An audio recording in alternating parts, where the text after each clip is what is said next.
The woman sitting across the debriefing table had burns on both forearms that looked like rope marks melted into skin. The intelligence officer noticed them first, before the hollow cheeks, before the scar bisecting her left eyebrow, before the way she held her hands flat on the metal surface as if she needed to feel something solid to remember she was real.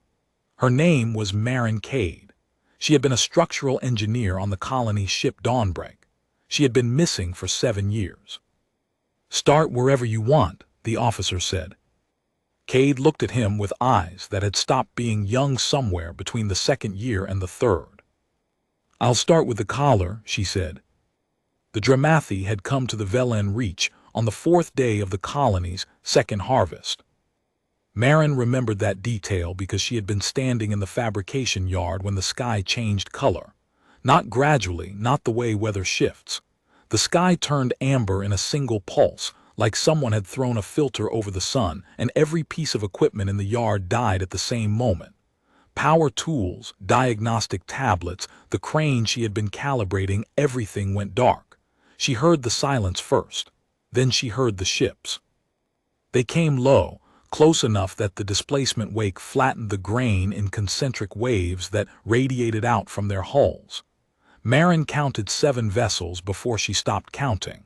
They were not warships in any configuration she recognized from Earth's naval database. They were wide, flat-bottomed transports with open cargo bays, the kind of ship designed to carry bulk material. Livestock carriers. The realization of what they were hit her before the first Dramathi boot touched soil. The first wave of Dramathi troops hit the ground before anyone in the colony understood what was happening. They moved with the practiced efficiency of people who had done this many times before. No speeches, no ultimatums, no demands. They simply walked through the colony in organized squads, and every human they encountered was restrained with a device that looked like a collar made of dull gray metal. The collar closed around the neck, and locked with a sound that Marin would hear in her sleep for the rest of her life, a flat mechanical click, definitive as a deadbolt. The collar did 2 things. It tracked location, transmitting the wearer's position to a central network that the Dramathi monitored continuously, and it administered pain, not the crude electrical shock of primitive restraints, something that worked directly on the nervous system, a signal that bypassed the skin and muscle and delivered agony to the brain stem itself. The Dramathi could activate any collar individually from any terminal in their network. The pain had 7 settings. Marin learned all 7 in the first week. 3,200,000 humans lived in the Velen Reach colonies. The Dramathi collared every single one of them in 9 days. The intelligence officer's recorder was running, its indicator light steady red. He had not interrupted. Marin told him about the sorting. After the collars, the Dramathi conducted an inventory. That was the word they used, inventory. Each human was cataloged by physical condition, age, skill set, and reproductive status. The cataloging took place in the colony's central plaza, which the Dramathi had converted into a processing facility by the simple method of tearing out the community garden and laying down prefabricated metal flooring. Humans stood in lines that stretched across the plaza and down 3 adjacent streets, and Dramathi assessors walked the lines with scanning equipment, marking each person's collar with a color code. Green meant labor, blue meant technical engineers, doctors, anyone whose skills the Dramathi considered useful for maintaining the infrastructure they intended to exploit. Red meant sale. The red-coated humans were loaded onto the flat-bottomed transports within 48 hours. Marin watched families separated in the plaza. She watched a mother reach for her daughter across a barricade line and receive a level 4 collar activation that dropped her to the ground while the child was carried to a red-coated transport. The child was 8. The mother's screams continued after the transport lifted. The screaming lasted until a Dramathi assessor applied a level 6 activation that rendered the woman unconscious. Marin received a blue code, structural engineer, useful. The assessor who scanned her collar did not look at her face. He looked at a screen, tapped a code, and moved on. She was the 4,109th unit processed through the plaza that day. She knew the number because the assessor's screen was visible from the line, and she had been reading it since hour 2, counting units the way she would have counted structural loads in another life, because counting was something her mind could do while the rest of her was learning what it felt like to be inventory. She told the officer about the first year. The Dramathi put the blue-coated humans to work immediately. Marin's team was assigned to reinforce the colony's landing platforms to support the heavier tonnage of Dramathi merchant vessels. She spent 12-hour shifts welding support struts into platforms she had originally designed for Earth colony transports, lighter, cleaner ships that carried seeds and soil analyzers instead of collared people. The irony was not subtle. The Dramathi did not notice it because irony required acknowledging that the person doing the welding had a perspective worth considering. The merchants arrived on a schedule every 11 days.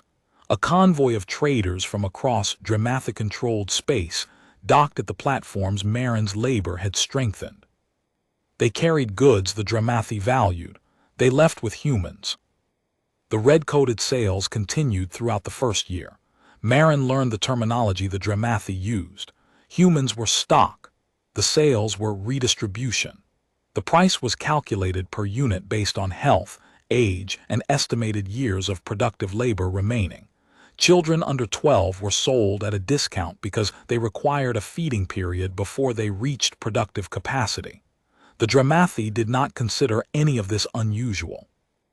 They were a mercantile civilization that had built its economy on the acquisition and redistribution of labor from species they classified as non-sovereign. 37 species across 4 sectors of space had been subjected to the same process.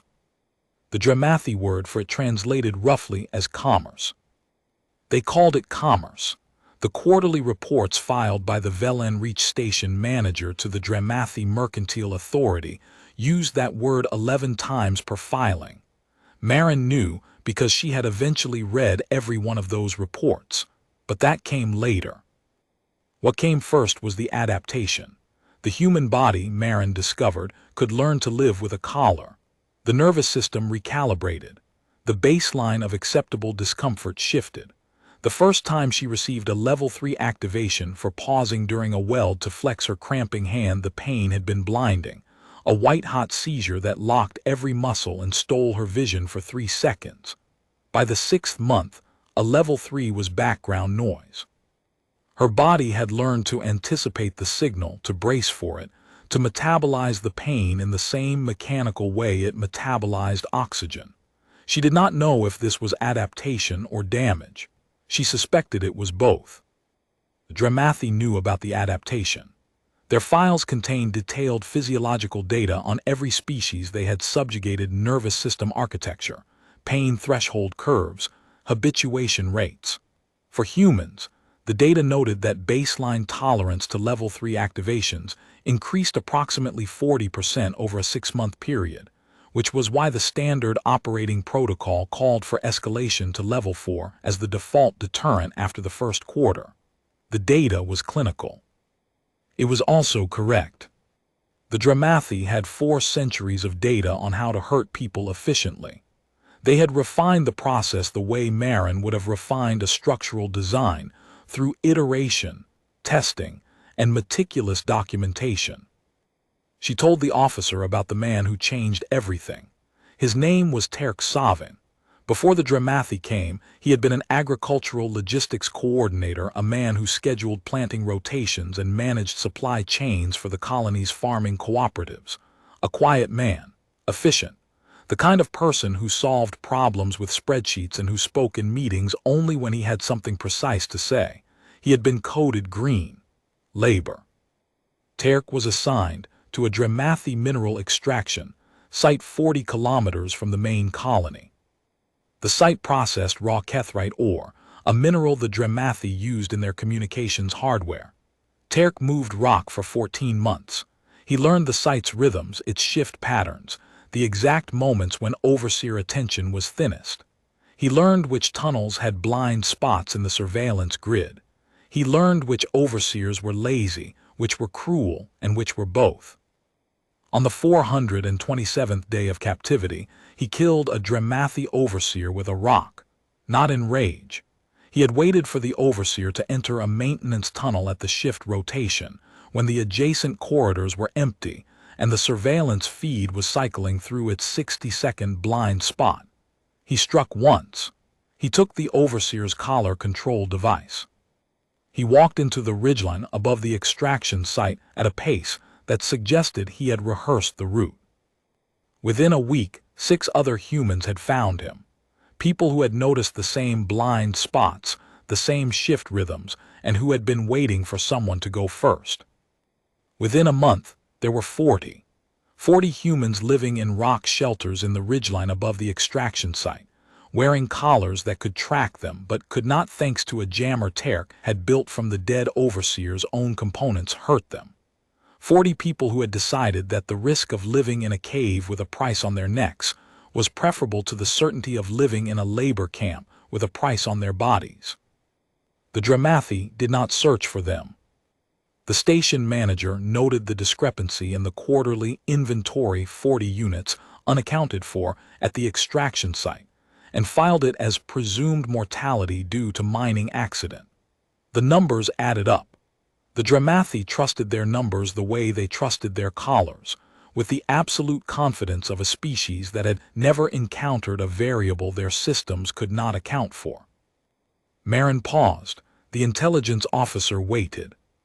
She told him about how the resistance began not with weapons but with engineering. Terk understood systems. He understood that the Dramathi collar network was centrally managed, and that central management meant a single infrastructure with identifiable nodes. He did not try to remove the collars. The devices were designed to kill the wearer if tampered with, a failsafe refined over centuries of subjugating species that had tried exactly that. Instead, he mapped the network. He sent teams to locate the relay stations that carried the collar signals, and he studied their architecture until he understood how the pain commands were routed from the central control hub through a chain of relay nodes to individual collars. Within 3 months, Terk's people had identified 17 relay stations across the colony zone. They could not destroy them. The Dramathi would simply rebuild, and the destruction would announce the resistance's existence. But Terk did something the Dramathi had not anticipated from a species they classified as non-sovereign livestock. He built jammers. The jammers were crude, assembled from scavenged mining equipment and stolen Dramathi components smuggled out of maintenance depots by blue-coated technicians who risked level 7 collar activations for every circuit board they palmed. The jammers produced a localized interference field that disrupted the collar signal within a radius of approximately 200 meters. Inside that radius, the collars still tracked location, but they could not deliver pain. The Dramathi command network could see where the jammed humans were, but it could not punish them. 200 meters of freedom. That was the size of the first safe zone. Marin heard about it from a blue-coated technician named Yoshi who had been smuggling food to Terk's group for weeks. Yoshi described it in a whisper, crouched behind a fabrication bay at 300, his hands shaking from the adrenaline of carrying 3 stolen capacitors inside his work suit past 2 overseers. The way he said the words 200 meters where the collars don't work made it sound like he was describing a country. Marin joined Terk's group on day 511.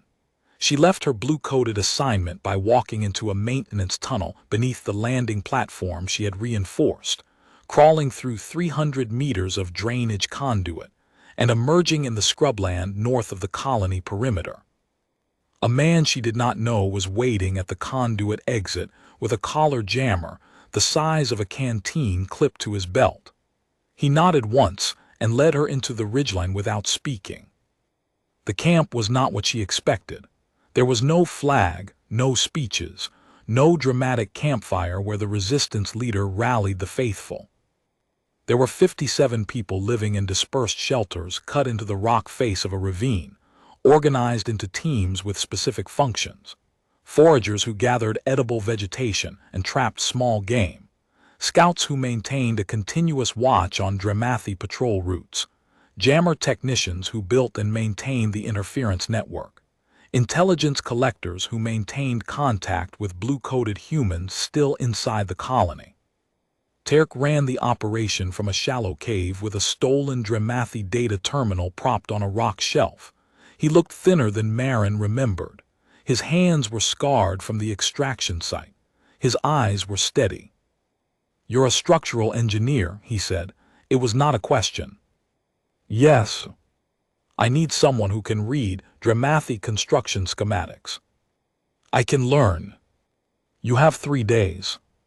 She learned in 2. The schematics were written in a notation system that bore no resemblance to any Terran engineering standard, but the underlying logic was universal load-bearing calculations, material specifications, circuit routing diagrams. Marin spent 40 hours with the stolen terminal, decoding notation conventions and cross-referencing them with the relay station hardware she had examined on a scouting run. By the end of the 2nd day, she could read a Dramathi relay station schematic the way she once read Terran structural blueprints. Fluently. She told the officer about the first raid. Terk had spent months preparing, and the target was not a Dramathi military position.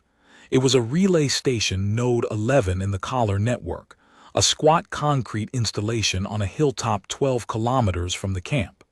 Terk did not want to destroy it. He wanted to reprogram it.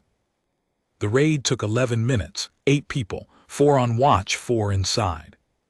Marin's job was to access the station's hardware architecture and identify the signal routing module, a component the size of a human fist, embedded in a rack of identical modules, distinguished only by a serial number that she had memorized from the schematics. She found it in 90 seconds. She pulled it, replaced it with a modified unit that Terk's technicians had built in the cave workshop from cannibalized mining equipment, and sealed the housing. The modification was invisible to external diagnostic scans. The station resumed normal operations. The Dramathi monitoring system registered no anomaly. But now, every collar signal routed through Node 11 carried a tiny packet of additional data, a timestamp, a location code, and a signal strength reading that was quietly relayed to a receiver Terk had built from a salvaged mining beacon. The Dramathi did not notice, but Terk could now see every collar activation in the Node 11 sector in real time. He could see when the Dramathi punished someone, where it happened, and at what intensity. He was building a map of cruelty, and the map was precise. The second raid hit Node 7 3 weeks later. Same method, same 11-minute window, then Node 15, then Node 3. Then Node 22, which was defended by a patrol that Terk's scouts had tracked for 6 days to identify the gap in its rotation, a 9-minute window at 2:47, when the patrol was on the far side of its circuit and the station was unwatched. Marin made the swap in 7 minutes that time. She was getting faster. Over the next 14 months, Terk's teams compromised 11 of the 17 relay stations, each time using the same method, a clean insertion, a module swap, a ghost in the network that fed intelligence back to the cave, while the Dramathi saw nothing wrong. 11 gave Terk a picture of the Collar network's operation that was more detailed than what the Dramathi station manager had access to. She told the officer about the growth. Word spread through coded messages passed between blue-coded technicians at shift handoffs, whispered exchanges at water stations where the overseers were lax, symbols scratched into loading bay walls that meant the ridgeline is open. The symbols changed every 2 weeks. Terk's security protocol.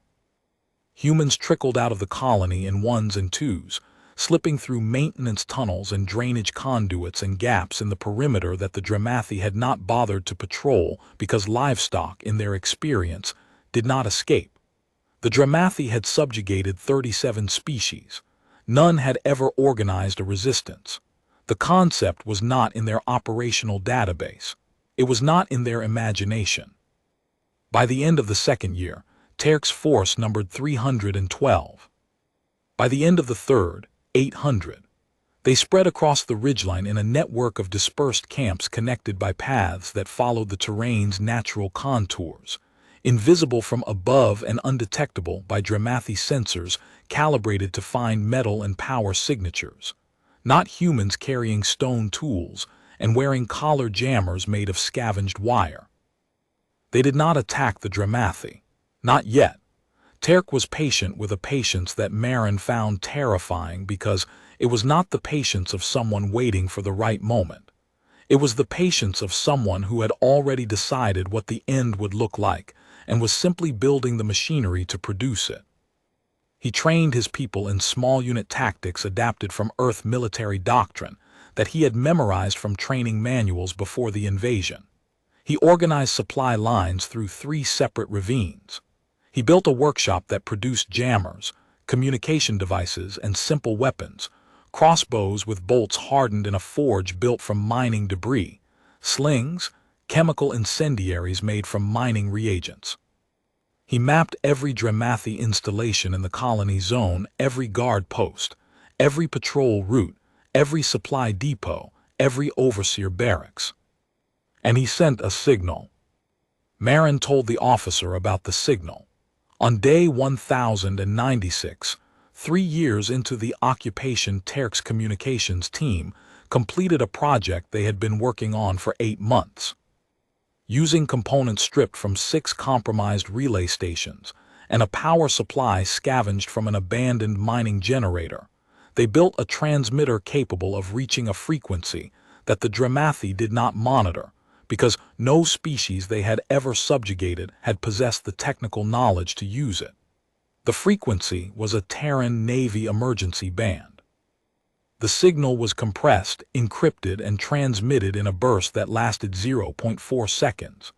It contained coordinates, population counts, a summary of the Dramathi collar system, a tactical assessment of the garrison's strength, and one sentence that Terran composed himself.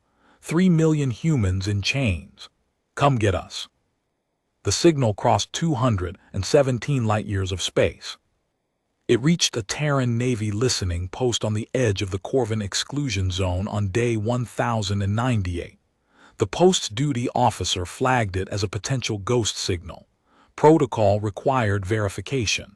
The verification process took 6 hours.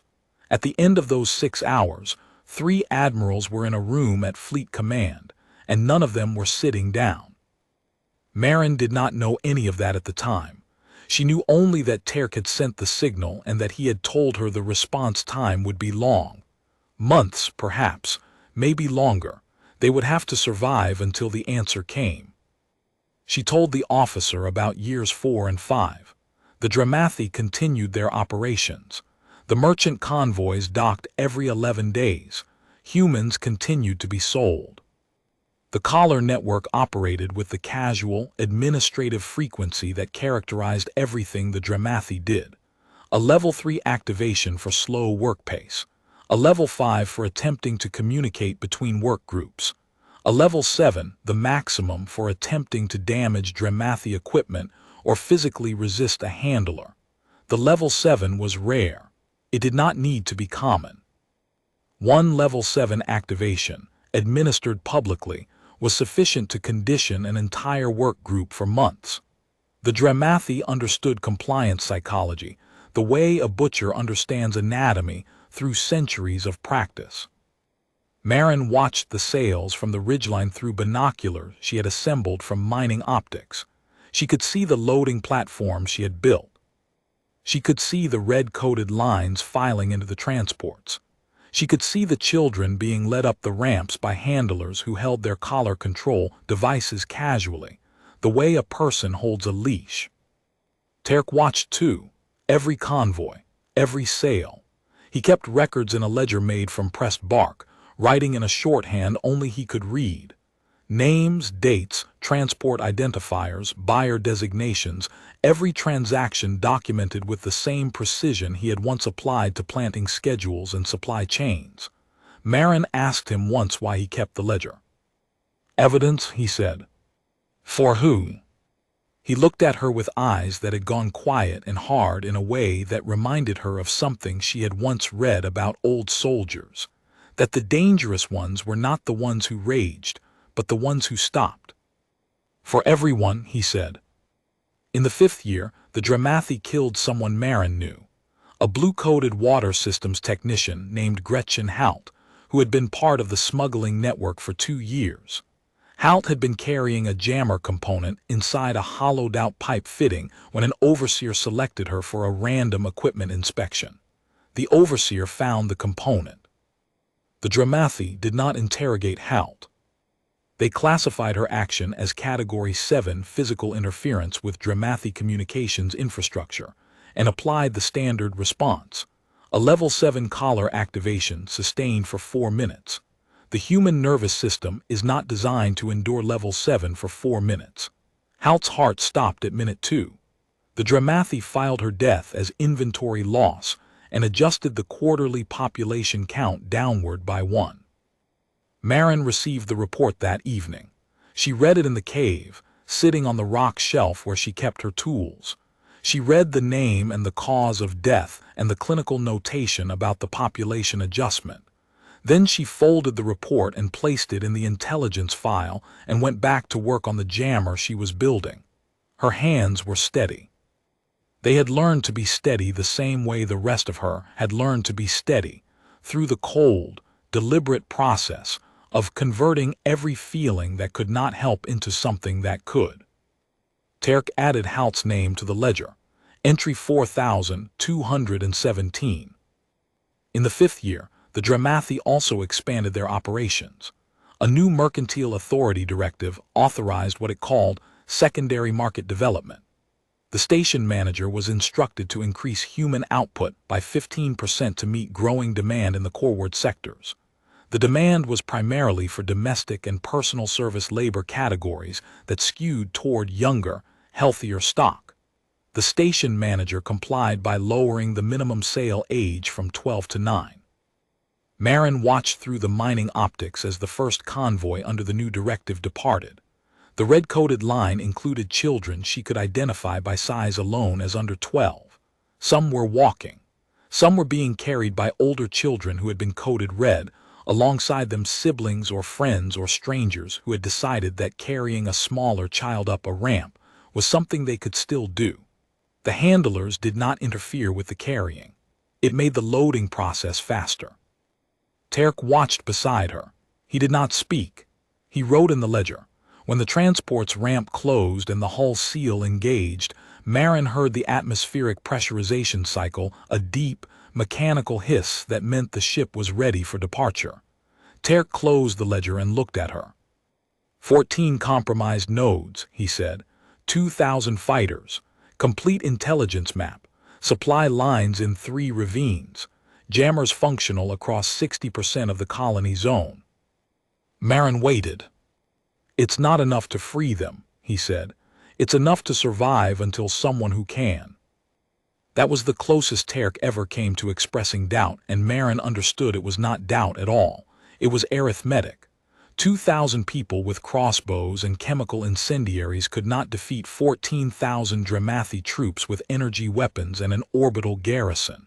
They could harass. They could sabotage. But they could not break the collars off 3 million people. They needed the Armada. They needed Earth. And Earth had not answered. In year 5, the Dramathi finally noticed the resistance, not because of the raids which had been invisible, not because of the jammers. They noticed because the number of humans in the colony was declining. The inventory counts showed a discrepancy. 300 humans unaccounted for in year 3, 800 in year 4, 1,200 by mid-year 5. The Dramathi conducted a search. They sent patrol units into the scrubland. They scanned the ridgeline with aerial drones in grid patterns. They found nothing. Terk's camps were dispersed in natural rock formations that masked body heat, built without metal structures, supplied by routes that changed weekly. The Dramathi response was characteristically administrative. They increased collar activation frequency across the colony to discourage further departures. The average number of pain events per human per day rose from 3 to 7. Blue-coated technicians reported that Level 4 had become the baseline for routine infractions. A man in the processing facility received a Level 6 for pausing to adjust his grip on a crate. Children as young as 6 were subjected to Level 3 activations for crying during work assignments. Marin received these reports in the cave and did not react visibly. She took the reports and updated the intelligence map. She cataloged each increase, each new cruelty, each name. She noted the patterns. Terk read the reports and added entries to his ledger. His handwriting never changed. Year 6. The resistance numbered 2,314. Terk's network of compromised relay stations now covered 14 of the 17 nodes, 3 more taken during Year 5 by teams Marin had trained personally.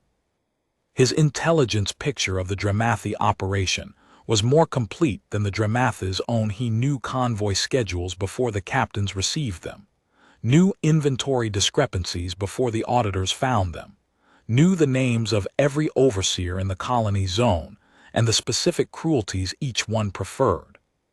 He also knew that no response had come to his signal. Marin saw the doubt in his commanders, though never in Terk himself. Reyes, who ran the northern camps and who had lost her husband to a red-coated transport in the first month. Dunham, who managed the jammer network with an engineer's obsessive precision. Liao, who trained the fighters and who still limped from a collar-related fall in the extraction site. They spoke quietly about contingency plans. What if Earth never received the signal? What if 3 million humans in chains were not worth the cost of a military operation across 200 light years? Terk did not engage with the doubt. When Reyes raised it in a command meeting, he looked at her for 3 seconds and said, "They'll come." Then he moved to the next item. His certainty was structural. He had done the math on Earth's capabilities, on the Navy's response protocols, on the time required to plan a large-scale liberation. He knew the signal had been received because the emergency band's confirmation protocol included an automated acknowledgement pulse, and he had detected that pulse 14 days after transmission. Earth knew. Earth was coming. The only variable was time. In Year 6, the Dramathi made their first serious attempt to locate the resistance. The Mercantile Authority dispatched a compliance team from Cathara, 12 specialists who arrived on a merchant convoy and spent 3 weeks examining records, interviewing overseers, and auditing the collar network's performance data. The compliance team's report concluded that the most likely explanation for inventory losses was record-keeping error compounded by unlogged mortality. Deaths during labor assignments, deaths from collar malfunction, deaths from malnutrition in the green-coated work camps, where food allocation was calculated by the authority's nutritional standards for non-sovereign species standards that assumed a smaller body mass and lower caloric requirement than humans actually needed. The team recommended improved mortality tracking. They did not recommend searching for escaped humans, because the possibility of organized escape by a non-sovereign species was not within their analytical framework. Terk obtained a copy of the report within 2 days. He read it to his command staff, including the section about nutritional standards. "They think we're dying," Dunham said. "They think the missing numbers are dead." "Let them," Terk said.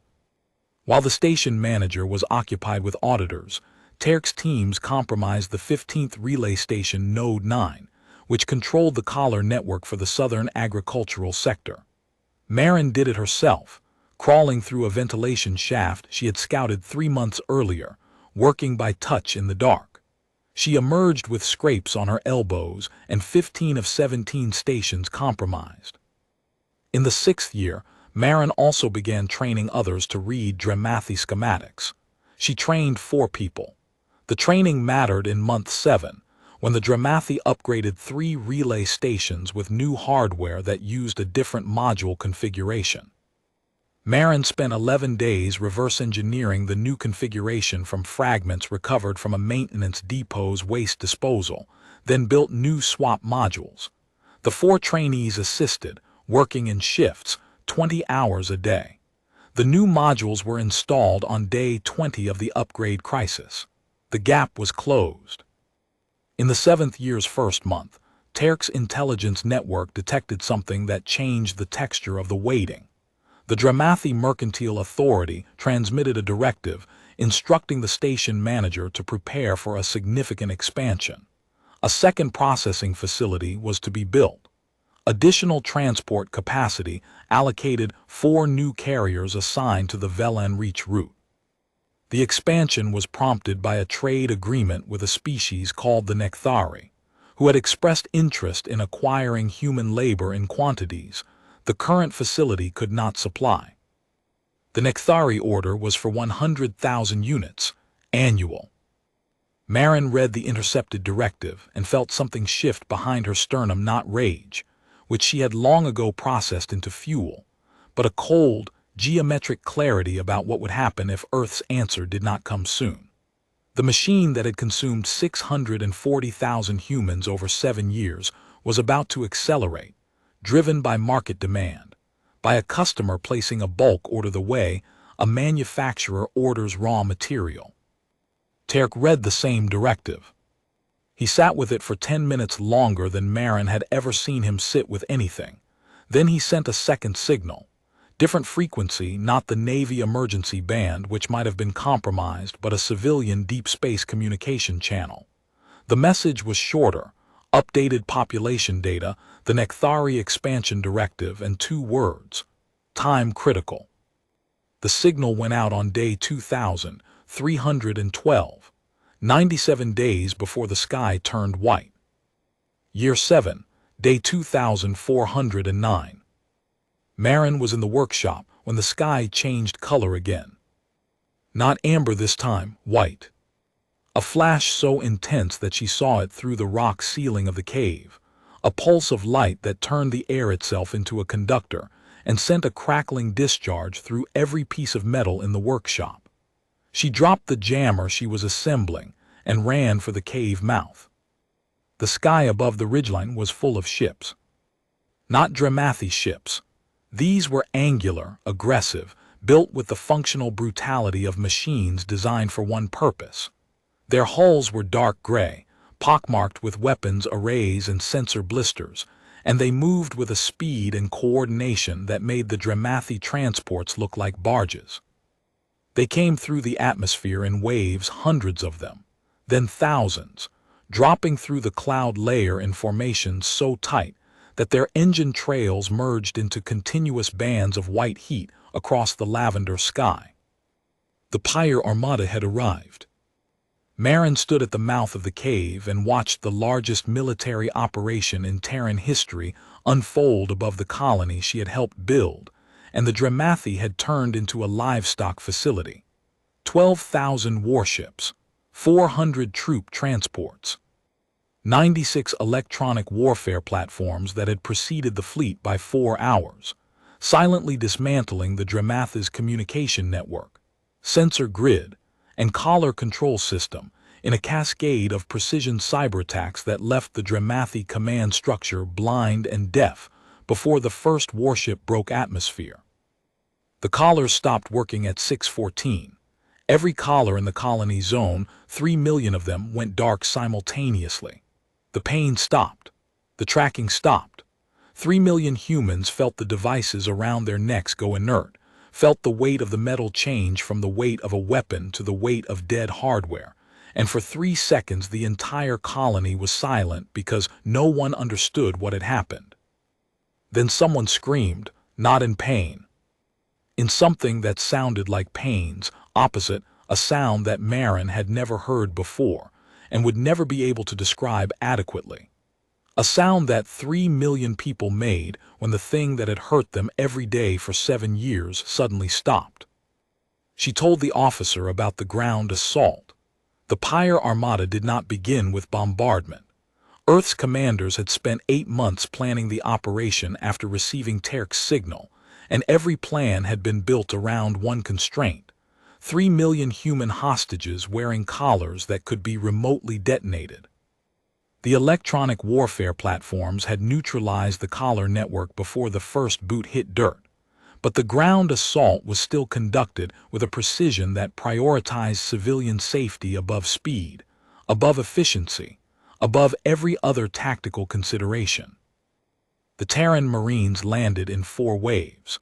The first wave, 12,000 Marines in heavy assault configuration, secured the colony perimeter in 41 minutes, establishing a cordon that prevented Dramathi forces from reaching the civilian population or the landing platforms. The second wave moved into the colony itself, clearing Dramathi military positions building by building, floor by floor, room by room. Marines entered each structure, identified Dramathi military personnel, and detained them with a controlled efficiency that left the structures intact and the collared humans inside unharmed. The third wave established medical stations, supply points, and communication hubs. Food, water, medical supplies, and trauma counselors began flowing within 90 minutes of the first landing. The fourth wave consisted of collar removal teams carrying equipment designed specifically for the Dramathi restraint devices, built during the 8 months of planning by engineers who had reverse-engineered the technology from recovered fragments. The teams worked through the population systematically, block by block, removing the inert collars and cataloging each freed human by name. 9 seconds per collar, 3 million collars. It would take weeks to reach everyone, but every collar removed was one more person who no longer carried a weapon around their neck. The Dramathi garrison in the Velen Reach numbered approximately 14,000 troops supported by 60 armed vessels. The Pyre Armada had brought 12,000 warships and 400,000 ground troops. The disproportion was not a miscalculation. Earth's planners had known the exact size of the Dramathi garrison from Terk's intelligence package. They brought 12,000 warships anyway. The ratio was a sentence, the same kind of overwhelming arithmetic the Dramathi had used when they arrived with 7 transports to collar 3 million unarmed civilians. The geometry was identical. The morality was not.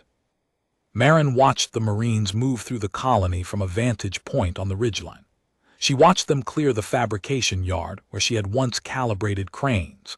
She watched them secure the central plaza where the sorting had taken place 7 years ago, where the community garden had been torn out and replaced with metal flooring, where families had been separated, and children had been carried screaming to red-coated transports.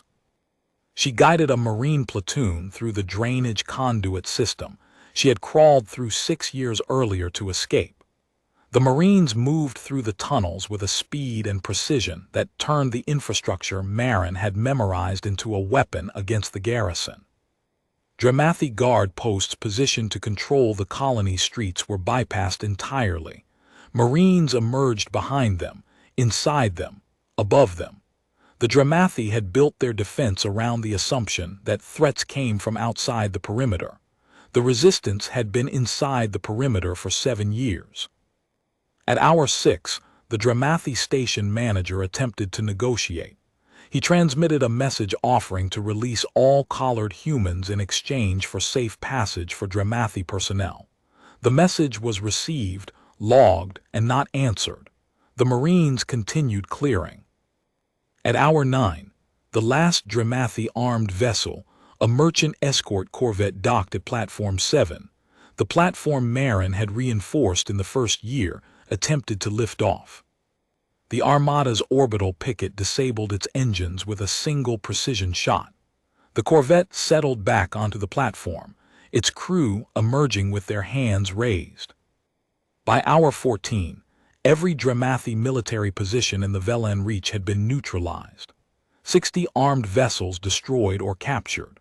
14,000 troops disarmed, detained, and processed into holding facilities established in the Dramathi's own barracks. The same barracks where overseers had slept between shifts, spent administering collar activations to humans whose names they had never learned. A Marine squad breached the Dramathi administrative building at hour 3 and found the processing records. 7 years of transactions, every sale, every price, every buyer. Every human being catalogued as stock and sold as commerce. The Dramathi had maintained detailed logs of every collar activation, every pain event, every death.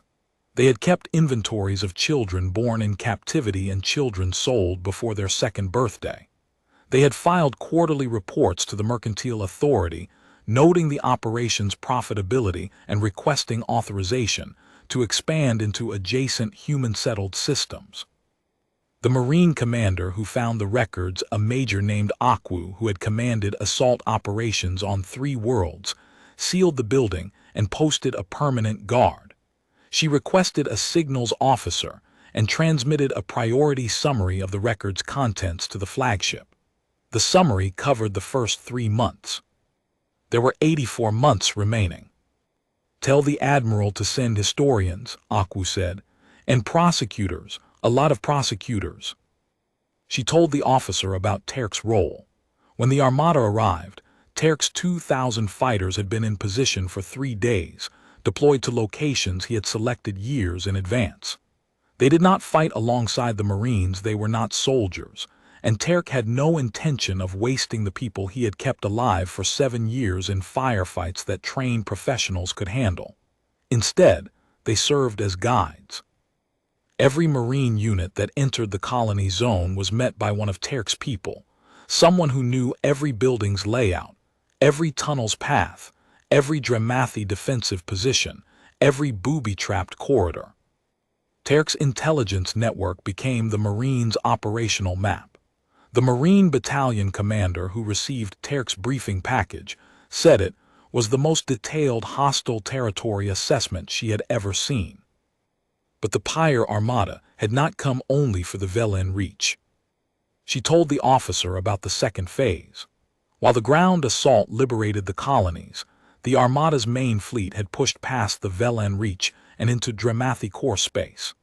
The intelligence Terk had gathered over 7 years, convoy schedules, merchant routes, buyer designations, the names and locations of every trading post involved in the sale of humans, had been transmitted to Fleet Command during the 8 months of planning. Earth's analysts had cross-referenced Terk's data with their own signals intercepts and built a comprehensive map of the Dramathi slave trade infrastructure. The map was enormous. The Dramathi Mercantile Authority operated trading posts on 41 worlds across 4 sectors. 29 had handled human stock from the Velen Reach. The records showed that approximately 640,000 humans had been sold through those posts over 7 years, men, women, and children, distributed across Dramathi client species as labor, as domestic servants, and in categories that the intelligence officer across the table from Marin did not ask her to elaborate on because the records spoke for themselves. The Pyre Armada hit all 41 trading posts simultaneously. Not with warships, trading posts were civilian infrastructure, and the humans held at many of them could not survive orbital bombardment.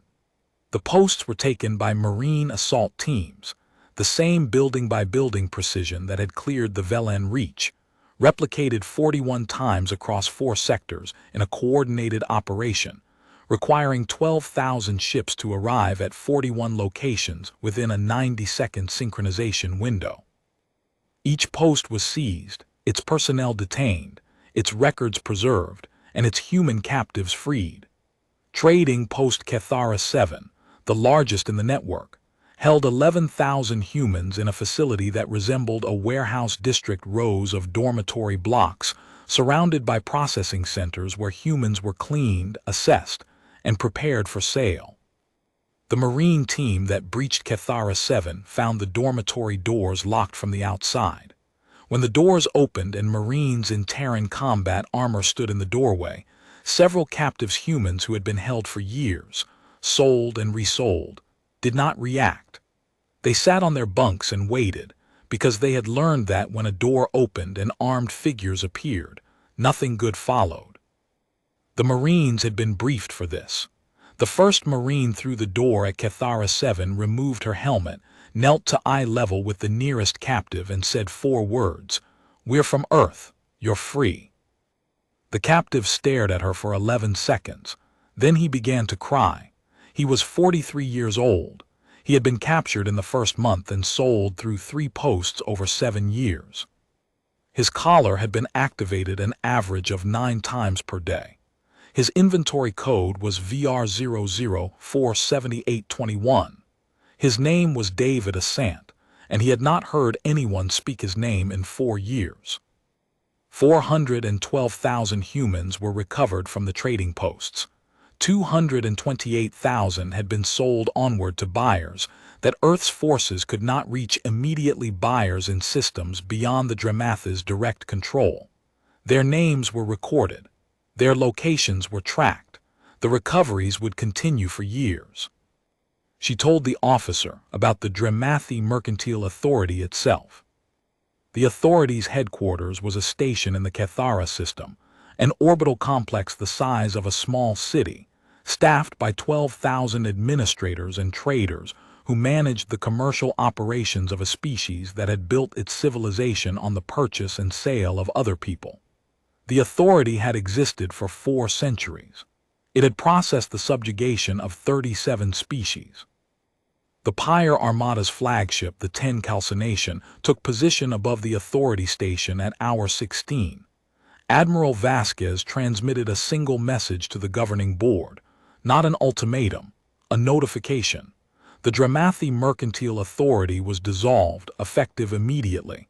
Its assets were seized, its records preserved as evidence, its personnel detained. The authority's governing board transmitted a response. It was a legal brief, 12 pages of citations from Dramathi commercial law, interspecies trade precedents, and mercantile codes that established, in the board's judgment, the legality of their operations. The brief argued that humans, as a species not formally recognized by the authority at the time of initial acquisition, were classified as non-sovereign under Dramathi law, and that the acquisition and redistribution of non-sovereign labor was a protected commercial activity under the authority's charter. They were arguing that slavery was legal because they had never acknowledged humans as people. Admiral Vasquez read the brief. She did 4 things in sequence. She forwarded it to every ship in the Pyre Armada, so that every Marine and sailor understood the nature of the institution they had dismantled. She forwarded it to Earth, so that the Assembly and the judiciary and the public could see, in the Dramath's own words, the legal architecture of industrial slavery. She forwarded it to every species the Dramathi had ever classified as non-sovereign, 37 species, across 4 sectors who had lived under the same classification for generations. And she forwarded it to the interspecies press, because some documents should not be hidden in classified archives. She did not respond to the board. There was nothing to say to 12 pages that argued people were inventory. The response was the 12,000 warships holding position above the station. Marin told the officer about the aftermath. The liberation of the Velen Reach and the dismantling of the Dramathi slave trade infrastructure took 41 days. 41 days to undo 7 years of commerce. The Pyre Armada maintained its presence throughout, not because the Dramathi posed a military threat. Their mercantile navy had been designed to escort convoys and intimidate unarmed species, not engage a force that outnumbered them by a factor of 200. But because the recovery operations required logistics, medical support, translation services, and the particular kind of patience that comes from searching through trading posts and buyer manifests to find human beings who had been sold and resold, until their names had been replaced with inventory codes. Some of the recovered humans did not speak anymore. Some of the children did not know their own names. Some of the people pulled from buyer estates had been held so long that they flinched when the collars were removed, their nervous systems conditioned to expect pain whenever pressure on their necks changed. The collar removal teams learned to warn people before they touched the devices. They learned to move slowly. They learned the specific tone of voice that communicated safety to someone whose body had been taught that every touch preceded agony. Children presented particular challenges. The youngest freed humans, children born in captivity, children who had never known a day without a collar, did not understand what was happening when the devices were removed. Some reached for the collars as they were taken away, because the collar was the only constant they had known, and the absence of something constant is its own kind of terror, even when the constant was pain. The trauma specialists documented this. They documented everything. The documentation would fill archives. Marin spent the first week after liberation helping the collar removal teams. She knew the devices better than the Terran engineers who had reverse-engineered them from fragments. She had studied the schematics, had handled the relay station hardware, had spent years understanding how the network functioned. She showed the removal teams how to identify the fail-safe mechanism and disable it before releasing the lock. She removed 47 collars herself. Each one took 9 seconds. Each one made the same flat mechanical click when it opened, the same sound it had made when it closed 7 years ago on the first day. Medical teams worked around the clock. Trauma specialists who had trained for mass casualty events discovered that the casualties here were not dead bodies, but living people broken in ways that did not show on scans. A psychologist documented what she called the flinch response, a full-body startle reaction that occurred whenever a freed human heard a sharp mechanical sound, because the collar's activation had been preceded by a click that the nervous system had learned to associate with pain. 3 million people who flinched at the sound of a closing door. Terran was offered a formal commendation by the Terran Assembly. He declined. He was offered a position in the post-war administration of the Velen Reach. He declined that too. He was offered the chance to address the Assembly in a public session. He declined a third time. On the 42nd day, after the last Marine transport had departed and the reconstruction teams had begun arriving, Terran walked into the central plaza where the sorting had taken place 7 years earlier. The metal flooring the Dramathi had installed was being torn up by construction crews.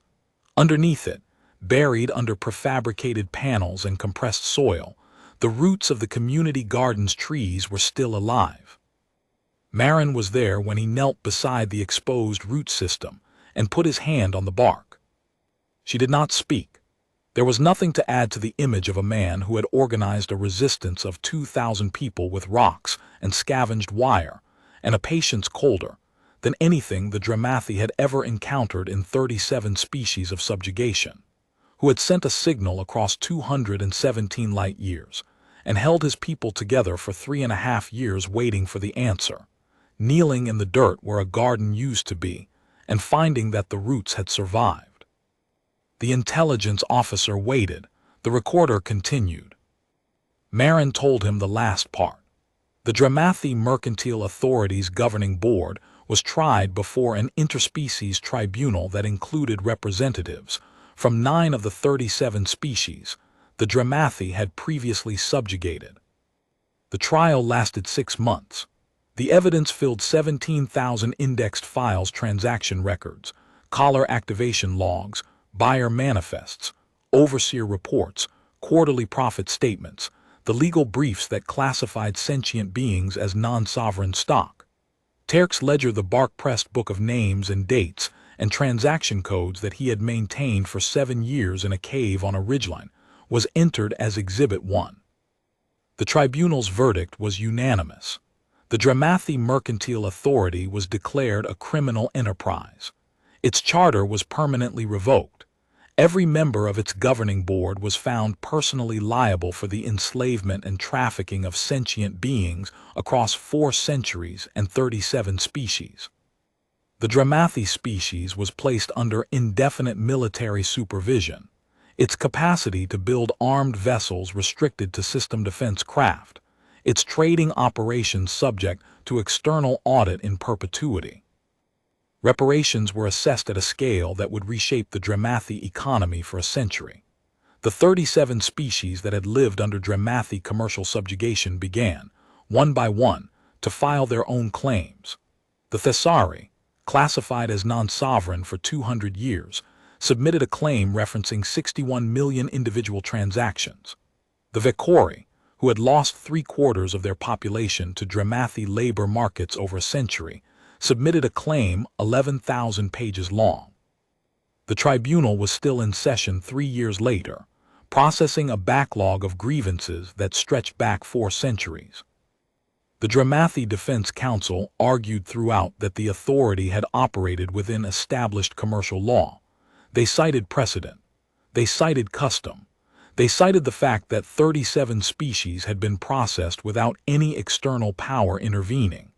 The defense's central argument was that the absence of intervention constituted tacit acceptance. The tribunal's Chief Justice responded in her final ruling. She noted that the absence of intervention did not constitute consent, that the inability to resist did not constitute acceptance, and that the Dramathi's 4 centuries of operation without challenge reflected not the legality of their enterprise but the depth of the power imbalance between a species that controlled 4 sectors and the species it had classified as stock. The ruling concluded, "The measure of a civilization is not what it does when it is watched. It is what it does when it believes no one can answer." The Dramathi had built their civilization on the premise that some species were not people. The tribunal was the universe's answer, and the answer was patient and thorough, and it would not stop. 228,000 humans remained unaccounted for. Recovery teams continued to operate in Dramathi client space, following manifests and buyer records, tracing inventory codes back to names. Every month, a few dozen were found. The process would continue for as long as it took. The Pyre Armada's standing orders to the garrison fleet were 3 words: "Never again here." Marin Cade finished her account.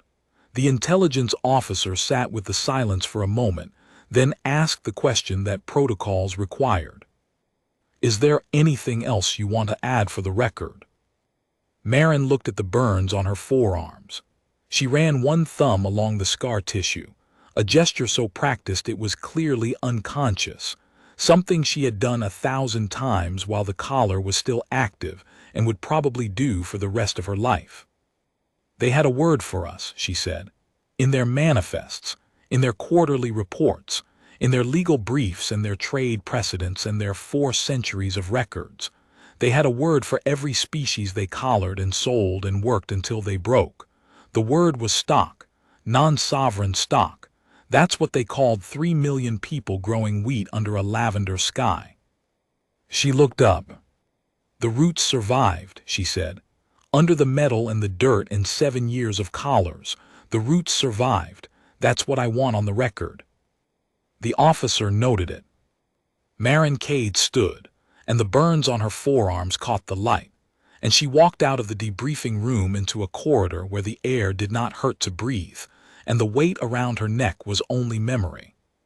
Behind her, the recorder's red light held steady for 3 more seconds, capturing the sound of the door closing, and then the silence that followed, the kind of silence that fills every room where a story like hers has been told, and the people who heard it are still deciding what it costs to know that the collars had 7 settings, and the Dramathi called it commerce, and the children were sold at a discount, and a man kept a ledger made of bark, because he believed that evidence mattered and patience was a weapon, and the roots survived. The Pyre Armada's after-action report was filed 9 months after the operation's conclusion. It was 4,300 pages long. It documented the liberation of 3,200,000 humans from the Velen Reach, the recovery of 412,000 more from 41 trading posts across 4 sectors, the permanent dismantling of a slave trade that had operated for 4 centuries across 37 species, and the indefinite military neutralization of a civilization that had built its prosperity on the premise that sentient beings were units of commerce. The report's final line was not a summary or a recommendation or a strategic assessment. It was the 0.4-second signal that had crossed 217 light-years from a cave on a ridgeline to a listening post on the edge of known space, transmitted by a man who kept a ledger made of bark, because he understood that evidence was the beginning and patience was the bridge, and the answer, when it came, would be total. 3 million humans in chains, come get us. Earth came,